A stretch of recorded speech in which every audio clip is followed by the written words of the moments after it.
Saúdo a todos com a paz do Senhor. Amém. É uma alegria muito grande estar aqui com vocês na noite de hoje.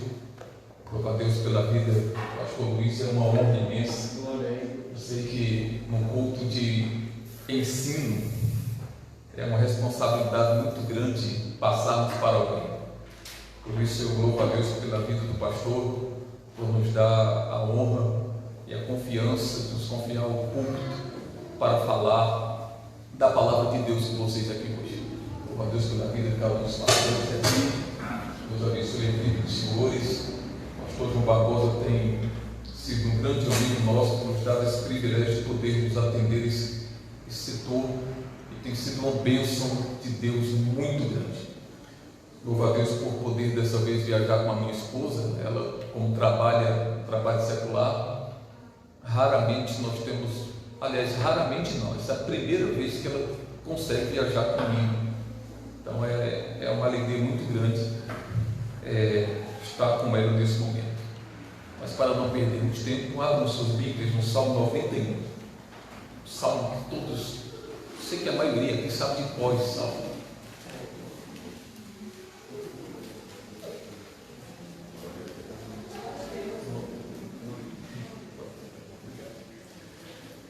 Salmo 91. Esse salmo, eu costumo dizer que é o salmo, talvez, o segundo mais lido. Talvez o mais lido seja o 23. Em segundo lugar vem o 91. Em terceiro lugar vem o 40. Só que nós sabemos muito bem que há uma diferença muito grande sobre o ler e entender o que de fato estamos lendo. E há, inclusive, um pensamento muito controverso acerca do Salmo 91, porque muitos utilizam até esse salmo como amuleto. É comum encontrarmos a Bíblia normalmente aberta no Salmo 91, como que, pelo fato da Bíblia estar aberta nesse salmo, vai de alguma forma proteger, quando na verdade o que protege é o entendimento daquilo que o salmo, que Deus na verdade nos revela por intermédio desse salmo. Nós não vamos ler o salmo completo, apenas o versículo 1, o versículo 14, 15 e 16. Versículo 1: aquele que habita no esconderijo do Altíssimo, à sombra do Onipotente descansará. Versículo 14: porque ele me ama, diz o Senhor, eu o livrarei. Eu o porei num alto retiro, pois conhece o meu nome. 15: ele me invocará e eu lhe responderei. Estarei com ele na angústia, o livrarei e o glorificarei. Versículo 16: eu lhe darei abundância de dias. Eu vou repetir isso aqui. Eu lhe darei abundância de dias e lhe mostrarei a minha salvação. Você pode sentar. Eu costumo dizer que Deus fala conosco às vezes nos detalhes, e por isso perder um detalhe pode significar você perder justamente aquela palavra que você mais precisava ouvir. Por isso é importante que nesse momento você se desligue de tudo e dobre a sua atenção para tentarmos de uma maneira muito clara e objetiva entender um pouco sobre o que Deus trata nesse salmo. Eu quero falar nessa noite com vocês sobre um tema: como ter segurança em um mundo inseguro. Já parou para observar o quão complexo é isso? Como termos segurança vivendo no mundo em que estamos vivendo?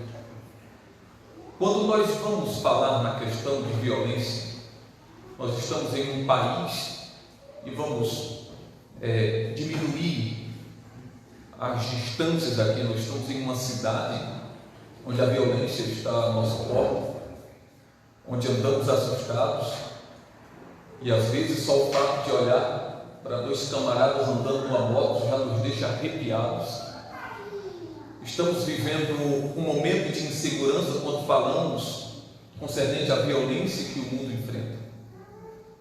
Quando olhamos de um ponto de vista geral, o mundo em si está inseguro, porque o mundo está investindo naquilo que não deveria investir.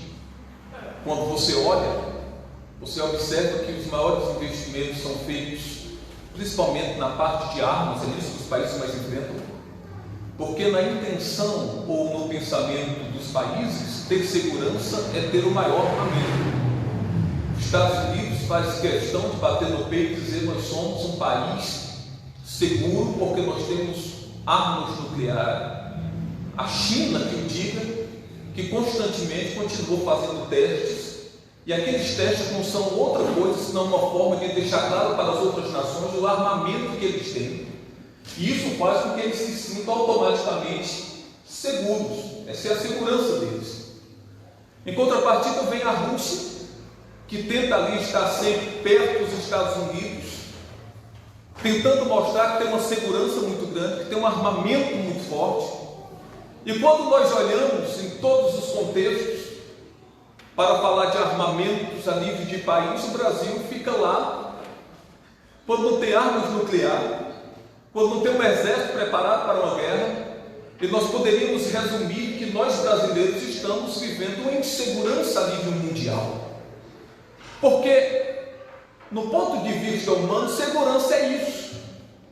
No ponto de vista humano, ter segurança é quem está mais preparado com armamento.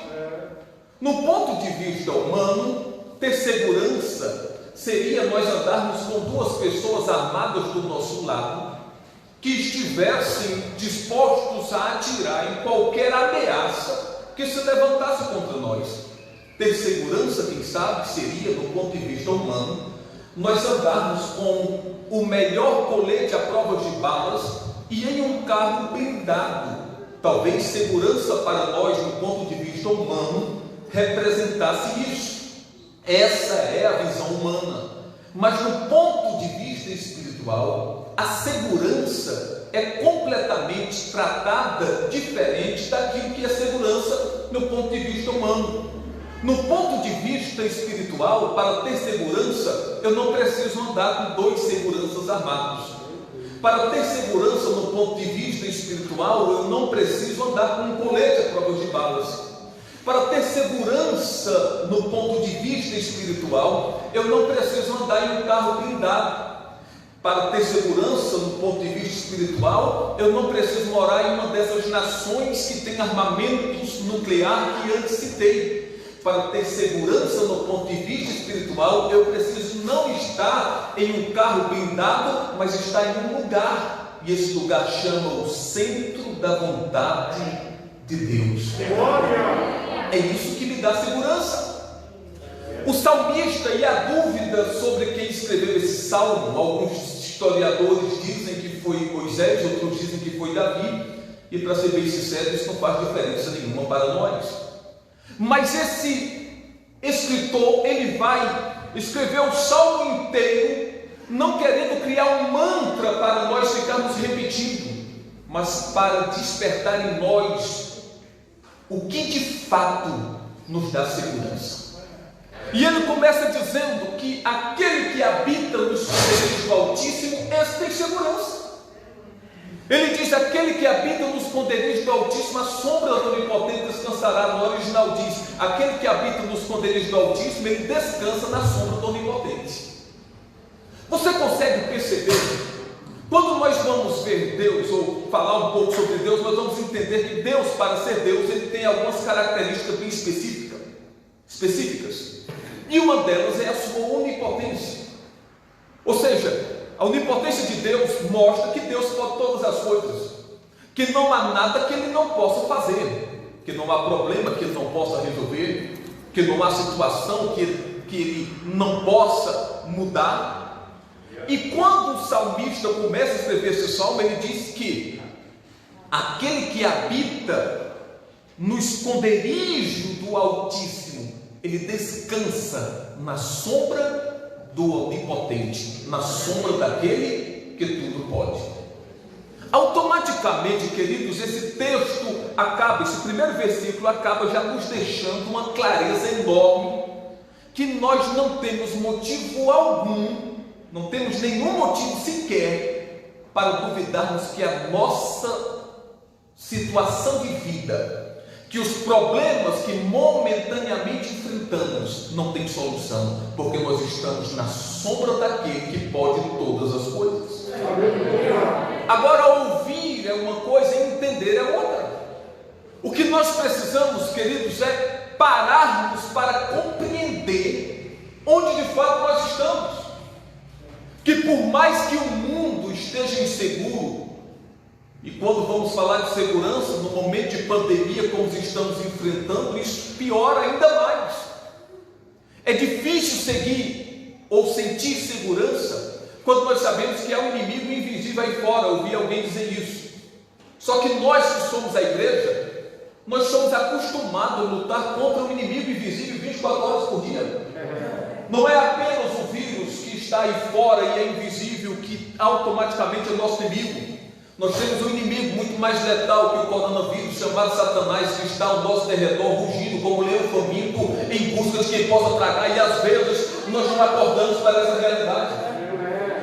Eu quero lhe dizer uma coisa, que o máximo que o coronavírus pode fazer é matar o corpo de uma pessoa, mas Satanás pode matar o espírito.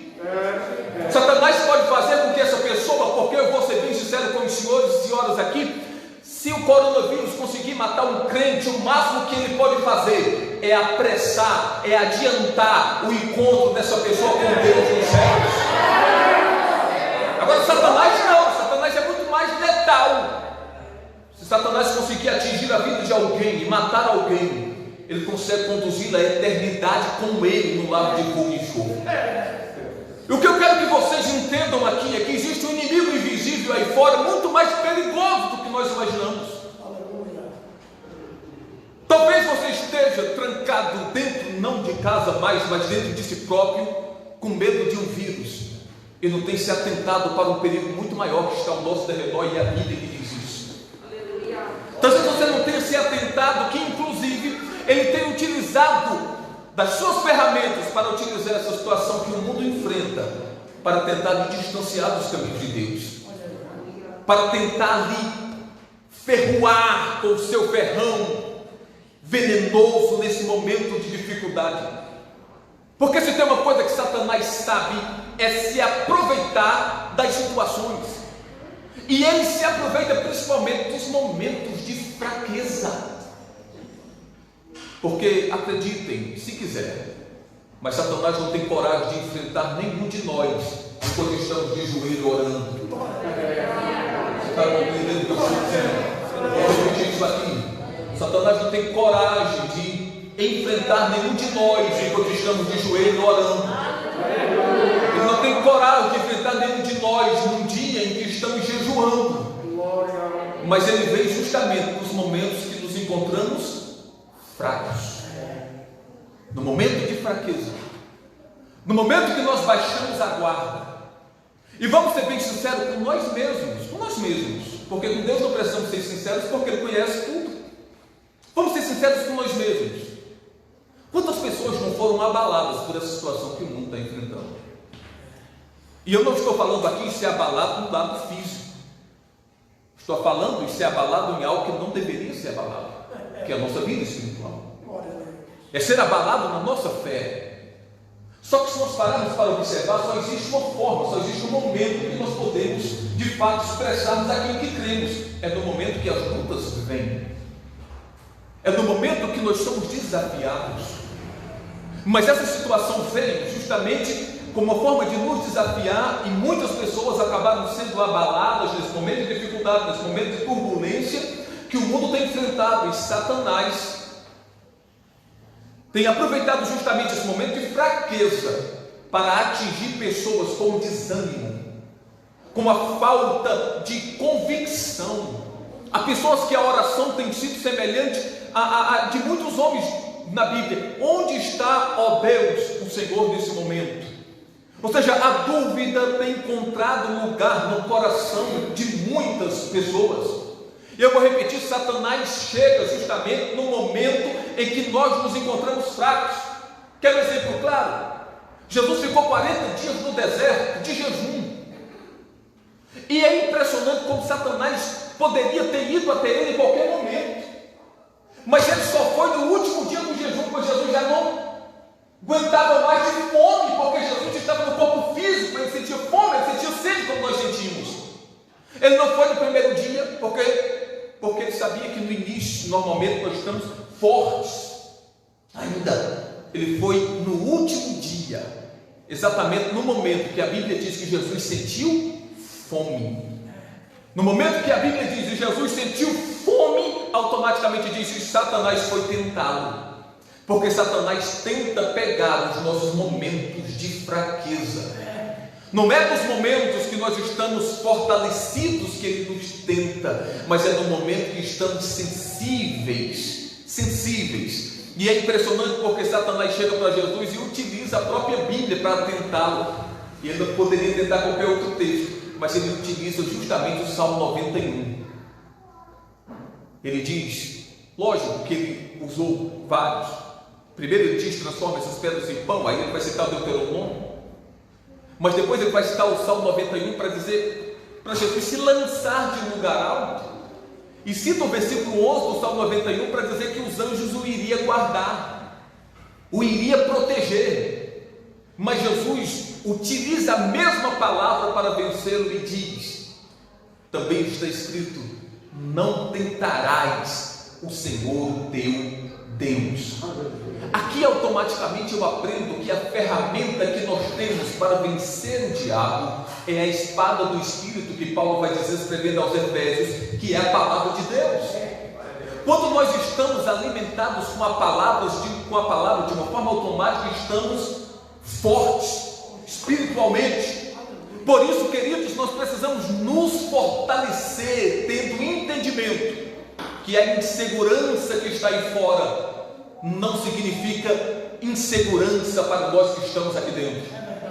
Para os que estão fora, a insegurança. Para os que estão aqui, a segurança, porque nós estamos na presença do Deus onipotente, descansando na sua sombra. É isso que o salmista vai dizer no versículo 1. Aquele que habita, não é aquele que passa pelo esconderijo do Altíssimo, não é aquele que visita o esconderijo do Altíssimo. O texto é claro: aquele que habita no esconderijo do Altíssimo, ele descansa na sombra do Onipotente. Sabe o que nós aprendemos com isso aqui? É que o esconderijo do Altíssimo não é esse território da congregação, mas é a nossa vida. Nós entramos aqui, nos alimentamos da palavra, oramos, fortalecemos o nosso espírito e saímos daqui debaixo da cobertura, da sombra do Altíssimo, para usufruirmos daquilo que Jesus conquistou na cruz do Calvário para nós. Você pode dizer glória a Deus por isso?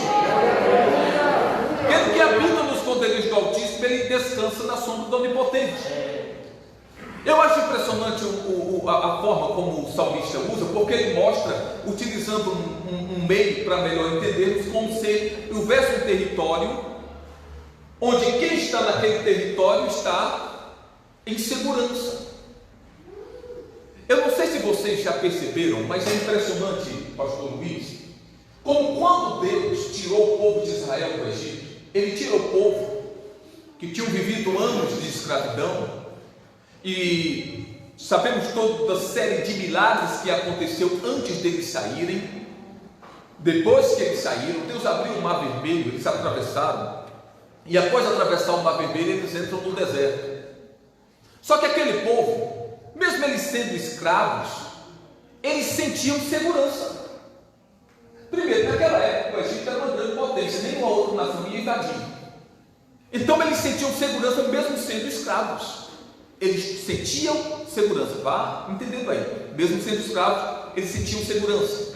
Mas agora eles entram no deserto e eles passam a sentir-se inseguros, ao ponto que um grupo se reúne, coloca Moisés na parede e diz: Moisés, tu nos tiraste do Egito para morrer nesse deserto. Veja, eles nunca disseram isso no Egito, porque no Egito eles tinham segurança.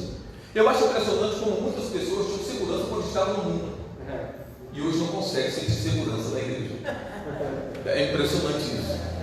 Pessoas que sentiam segurança quando estavam no Egito, hoje estão rumo a Canaã celestial e não conseguem sentir segurança. O povo não sentiu segurança por quê? Porque eles ainda não tinham compreendido a ideia de Deus em tirá-los do Egito. O fato de a igreja muitas vezes não conseguir sentir segurança é porque ainda não entendeu porque Deus nos tirou do mundo. E também ainda não conseguiu captar o para que Deus nos tirou do mundo.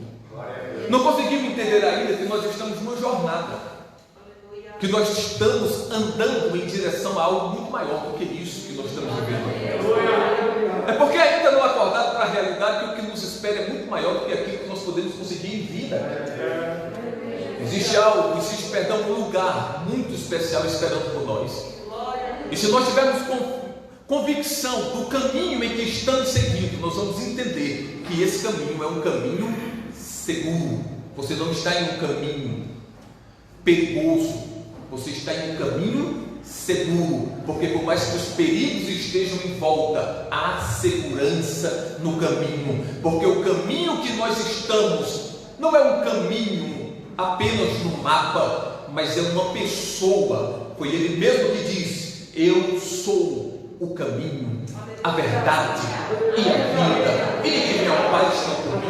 Nós estamos nesse caminho, e esse caminho nos proporciona segurança. Aquele povo saiu do Egito, mas eles não tinham essa compreensão. Passaram-se 3 dias e eles iniciam uma jornada. Eles ficam 3 dias ali em volta na beira-mar ainda, com um grupo tentando voltar. Sabe por que eles não voltaram? Um grupo grande de pessoas não voltaram? Porque eles não tinham, primeiro, não tinham como abrir o mar, e segundo, não tinham embarcação para voltar, não teriam retornado.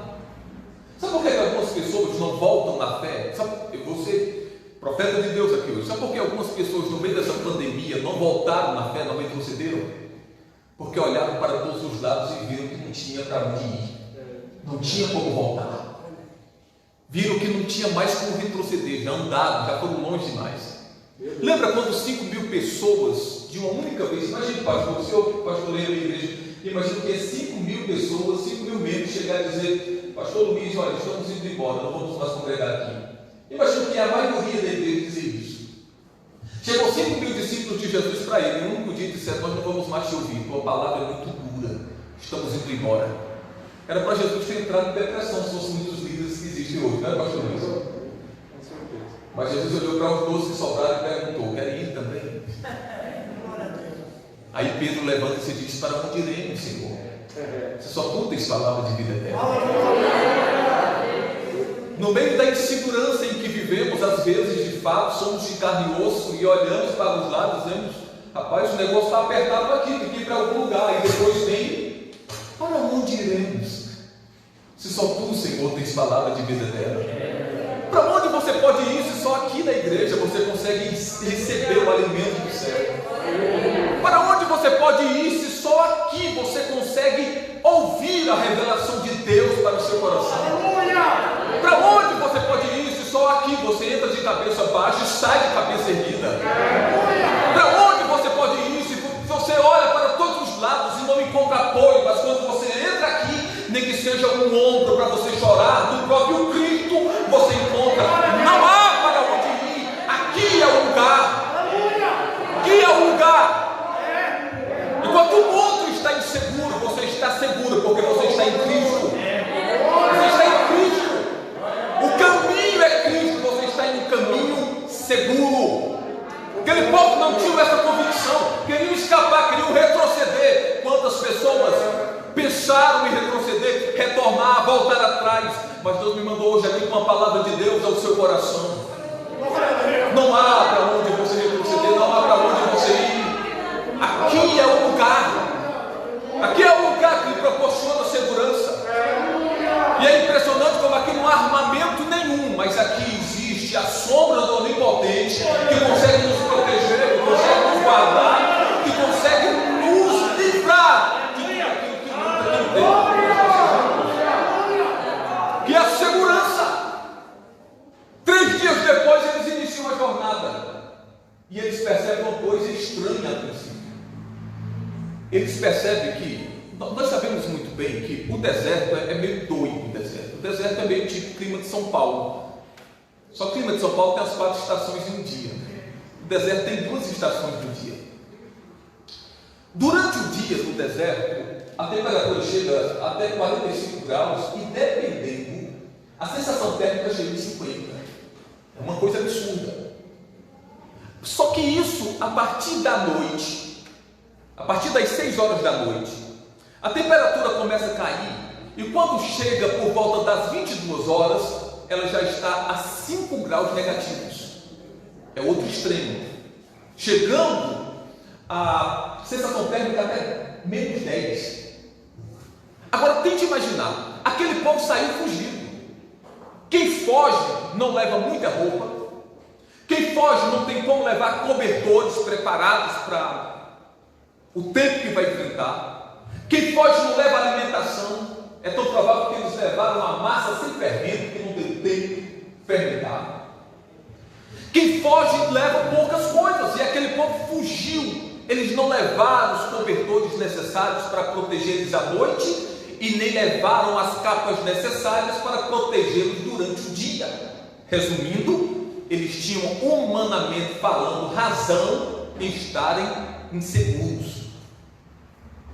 Só que eles esqueceram um detalhe: é que quem segue a direção de Deus descansa na sombra do Onipotente. Eles não se aperceberam disso. E sabe o que foi que aconteceu? 3 dias depois, quando eles começam a jornada, eles começam, segundo a história, por volta das 6 horas da manhã. E 6 horas da manhã está tudo ótimo, ainda está frio. E eles começaram a pensar, a olhar para Moisés e dizer: Moisés é maluco, quando chegar meio-dia nós vamos ter, como dizer, o Nordeste torrado nesse sol quente. Vamos estar queimados nesse sol quente. Não teremos o que fazer. Quando chegar meio-dia, acabou, já era. Só que quando as horas foram passando, eles perceberam que o sol não esquentava onde eles estavam. E quando chegou meio-dia, eles olharam para cima e perceberam que havia uma nuvem sobre eles. Havia uma nuvem sobre eles. E as horas foram passando, chegou uma hora da tarde, eles olham para o céu, havia uma nuvem. E eles não sentiam calor. E as horas foram passando, eles disseram, sempre tem aqueles negativos, né, pastor? Os negativos, hoje nós temos sorte, tem uma nuvem, mas amanhã. Não, e eles já foram pensando, mas à noite o frio, com essa nuvem é que o frio vai aumentar à noite. A noite vai ser pior ainda. Quando chegou a noite, olha bem para mim aqui. Chega 6 horas da noite, tudo ótimo ainda. Temperatura do dia. Quando chega às 22 horas, que era para estar menos 5 ou até 10, a sensação térmica, eles olham para cima e eles veem, pastor Luiz, que a nuvem havia se transformado numa coluna de fogo e estava protegendo eles. Deu para entender? A nuvem protegeu eles do sol durante o dia. A mesma nuvem se transformava em uma coluna de fogo à noite e protegia eles do frio durante a noite. Isso aconteceu durante 40 anos consecutivos, senhoras e senhores. 40 anos! 40 anos Deus protegeu o povo. 40 anos Deus deu segurança ao povo. Quem foi que disse que não há segurança para a igreja? Quem foi que disse que não há segurança para a sua vida? Quem foi que criou essa ideia do inferno e implantou no seu coração? Você está seguro. A segurança, mesmo em um mundo de inseguranças, porque você é a igreja de Cristo e você precisa carregar dentro de você essa convicção.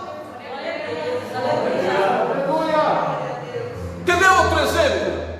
Aí os negativos diziam: não, mas nós vamos morrer de fome. Deus mandava da mesma nuvem, todos os dias de manhã, vinha maná do céu da mesma nuvem. A mesma nuvem. Agora percebe que coisa interessante: da mesma nuvem vinha o calor durante a noite, o ar fresco durante o dia e o alimento todas as manhãs. Essa nuvem, tipologicamente falando, ela aponta para a pessoa do próprio Cristo. Em Cristo você tem proteção. Em Cristo você tem provisão. Não há o que temer, queridos, não há o que temer. Mas eu acho extraordinário porque essa nuvem, pastor, ela fez algo milagroso. Porque essa nuvem não apenas protegia do calor e do frio, essa nuvem não apenas supria a parte alimentar, mas essa nuvem impedia que as vestes deles envelhecessem. Loucura isso! Eles passaram 40 anos e as vestes não envelheceram. E alguém diz: como é que pode um negócio desse? É porque eles estavam debaixo da nuvem. Eles estavam debaixo da nuvem. E debaixo da nuvem nada envelhece. Isso aqui, pastor, o que é que isso significa? O que é que isso aponta para nós? Isso aponta que quem está debaixo da nuvem não envelhece. Pastor, agora o senhor foi longe demais. É porque nós normalmente entendemos envelhecimento com a perspectiva humana. O corpo envelhece, o espírito não. E quem está debaixo da nuvem, queridos, quando chegar no fim da jornada, o espírito vai para a eternidade, vai viver a eternidade lá, porque espírito não envelhece. Vamos passar a eternidade no céu, vamos passar a eternidade louvando e adorando o nome do Senhor. Foram 40 anos e Deus cuidou do seu povo, Deus deu segurança àquele povo. E você acha que Deus mudou? Você acha que você acha que o Deus que cuidou de Israel, Ele não cuida de você? Você acha que o Deus que cuidou de Israel, que se preocupou com aquele povo, Ele não está preocupado com a sua vida? Você acha que o Deus que deu segurança àquele povo mudou? É outro Deus agora? Não é não. É o mesmo Deus que está presente na noite de hoje aqui na Assembleia de Deus para nos dar segurança, para fazer com que entendamos que aquele que habita nos esconderijos do Altíssimo, ele descansa. Aleluia! Ele descansa. Qual é a palavra? Ele descansa na sombra do Onipotente. Agora veja os 3 últimos versículos que diz: porque Ele me ama, diz o Senhor, eu o livrarei. Detalhe importante: essas bênçãos são chamadas de bênçãos condicionais. As bênçãos bíblicas são bênçãos condicionais. O que significa isso? Significa que é uma condição a minha parte. E às vezes nós queremos cobrar a parte de Deus e fazermos a nossa. E isso é um perigo muito grande. Eu preciso entender que tem a minha parte. Qual é a minha parte? 14. Porque Ele me ama, diz o Senhor, eu livrarei. Eu preciso amar Deus. E o primeiro mandamento: amar a Deus sobre todas as coisas. E Jesus foi além disso: aquele que amar a sua esposa, aquele que amar o seu pai, a sua mãe. Resumindo, aquele que amar qualquer coisa mais do que a mim não é digno de mim. O que a Bíblia está sendo clara aqui em dizer é que se nós amarmos a Deus mais do que qualquer coisa nas nossas vidas, se nós amarmos a Deus mais do que o ar que respiramos, mais do que tudo e do que todos, Ele nos guardará. Ele vai dizer o seguinte: porque Ele me ama, diz o Senhor, eu o livrarei. Ele nos livrará. Mas Ele avança e diz: eu o porei no alto retiro, pois conhece o meu nome. Segundo ponto: conhecer o seu nome, saber o poder que existe no nome de Jesus. E o nome de Jesus é tão grande que a Bíblia deixa bem clara que diante dele se dobrarão joelhos no céu, na terra e embaixo da terra. Diante dele todo joelho se dobrará. Estamos falando de um nome que é sobre todo nome. E ele continua dizendo: ele me invocará e eu lhe responderei. Resumindo, você não ficará sem resposta. A palavra invocar normalmente nós traduzimos como clamar, e de fato é clamar, só que é um clamor diferente daquilo que nós entendemos como clamor. Porque a palavra clamar significa gritar, falar alto. Mas a palavra clamor traduzida aqui significa clamor da alma, é aquele clamor interno. Isso significa que quando as suas forças de orar se vão, quando você já não tem mais força para clamar, para gritar, Deus escuta o grito da sua alma, o grito que vem de dentro. E o texto diz: ele me invocará e eu lhe responderei. Invocar, clamar, o clamor de dentro, invocar de dentro. E ele continua dizendo, e agora um detalhe importantíssimo: estarei com ele na angústia. Tem alguém para estar com você? Fique já de pé. Tem alguém para estar com você? Glória a Deus. O pastor Luiz sabe bem disso, os pastores sabem bem disso. Ter alguém para estar com você no tempo das vacas gordas é a coisa mais fácil que existe. Eu quero ver ter alguém no momento das vacas magras. Ter alguém para estar com você quando você tem algo a oferecer é muito fácil. Quero ver ter alguém com você quando você não tem nada para oferecer, pelo contrário, você precisa de ajuda. E talvez isso seja uma das maiores decepções do povo cristão. Porque normalmente dentro do cristianismo nós achamos que vamos ter o apoio necessário no momento que precisamos, e às vezes isso não acontece. E quantas pessoas não se decepcionam com Deus por causa das ações humanas? O que é um erro enorme, porque Deus não tem nada a ver com a forma como os homens agem. Me desculpe a expressão, mas a pior idiotice que existe é alguém largar Deus por causa da atitude de um ser humano. Porque se você perceber, quando você larga Deus, na verdade, você está largando a si próprio, porque você está largando de um plano de salvação que Ele instituiu na cruz do Calvário por você. Então Ele vai dizer, Ele me invocará e eu lhe responderei. Aí vem um ponto: estarei com Ele na angústia. Resumindo, por mais que as pessoas não estejam com você na angústia, você nunca estará sozinho. Deus está lá. É uma promessa de Deus, e Deus não é homem para que minta. Estarei com Ele na angústia.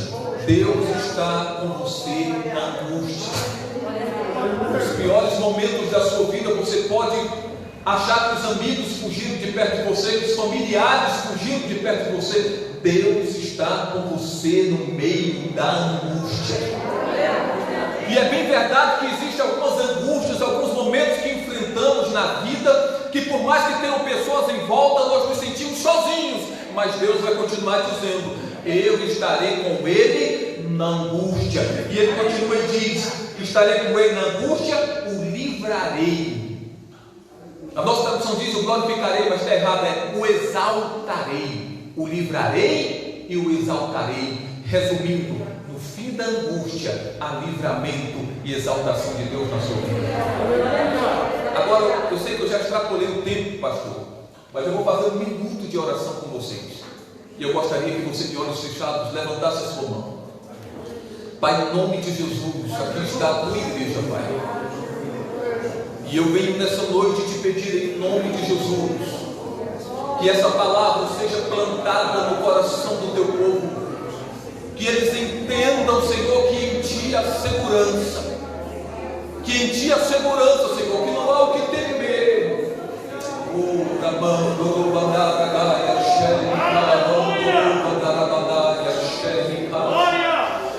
Entraram pessoas aqui nessa noite se sentindo inseguras diante das situações que têm enfrentado, sentindo sem força para caminhar, esperando uma palavra que a levantasse. Pois Deus te mandou essa palavra nessa noite para te dizer que nele você tem segurança, nele você tem segurança, nele há segurança para a sua vida, querido, nele há segurança para a sua vida, querido. Não tenha medo, acredite, há segurança, há proteção, há direcionamento.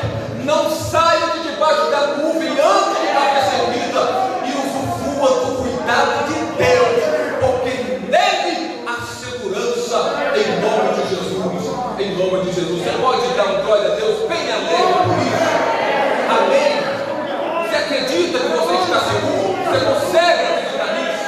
Então creia, querido, há segurança para a sua vida, em nome de Jesus. Podem sentar. Muito obrigado por terem paciência de me ouvir nesse momento. Pastor Luiz, obrigado pela oportunidade. Que Deus abençoe vocês muito. Espero voltar em outro momento, em nome de Jesus, e juntos compartilharmos as bênçãos de Deus. Muito obrigado. Glória a Deus. Glória a Deus. Glorificado o nome santo do Senhor. Aleluia. Irmãos, aquele que habita, aquele que habita, ele descansa. Aleluia.